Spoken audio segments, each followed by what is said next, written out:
Hi everyone. ఈరోజు 15th మే రోజు మనకి గోల్డ్ ప్రైసెస్ ఆల్మోస్ట్ 3% ఫాల్ అయితే, సిల్వర్ అయితే ఆల్మోస్ట్ 7 to 10% ఫాల్ అయ్యింది.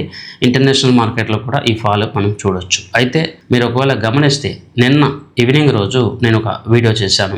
యుఎస్ఏ, చైనా ఈ టాక్స్ ఇవన్నీ పక్కన పెడితే కొత్తగా ఫెడ్ చైర్మన్ వస్తారు, ఇంట్రెస్ట్ రేట్లు తగ్గిస్తారు, గోల్డ్ రేట్లు పెరిగిపోతాయని చెప్పి మనం ఆశించకూడదు. ఇప్పుడున్న సినారియోస్ డాలర్ స్ట్రెంత్ అవ్వడానికి కనిపిస్తూ ఉన్నాయి. సో దట్ డాలర్ స్ట్రెంత్ అయితే మనకి గోల్డ్లో హెవీ ఫాల్ చూడొచ్చు అని చెప్పి నిన్న నైట్ మన ఒక వీడియోలో చెప్పడం జరిగింది. ఈరోజు మీరు గమనిస్తే గోల్డ్ పడిపోవడానికి ప్రధానమైన కారణం డాలర్ అనేది స్ట్రాంగ్ అయింది. మీరు ఇక్కడ డాలర్ ఒక ఇండెక్స్ చూడొచ్చు. ఒకే రోజులో డాలర్లో ఎంత స్ట్రెంత్ కనిపించింది. ఇక్కడ మనం ప్రతిసారి మార్కెట్లో ఏది అండర్లయింగ్ ఫ్యాక్ట్ అవుతుంది, ఏది రియల్ టైం మన యొక్క డేటాని సపోర్ట్ చేస్తుందో దాన్ని అబ్జర్వ్ చేసే ప్రయత్నం అయితే చేస్తాం. సో ఏదేమైనా కూడా మనం నిన్నైతే ఏదైతే వార్నింగ్ చేశామో యాజ్ ఇట్ ఈస్గా మనకి ఈరోజు ఒక ఫాల్ అయితే కనిపించింది. ఈ ఫాల్ ఫర్దర్గా ఉండే అవకాశాలు చాలానే ఉన్నాయి.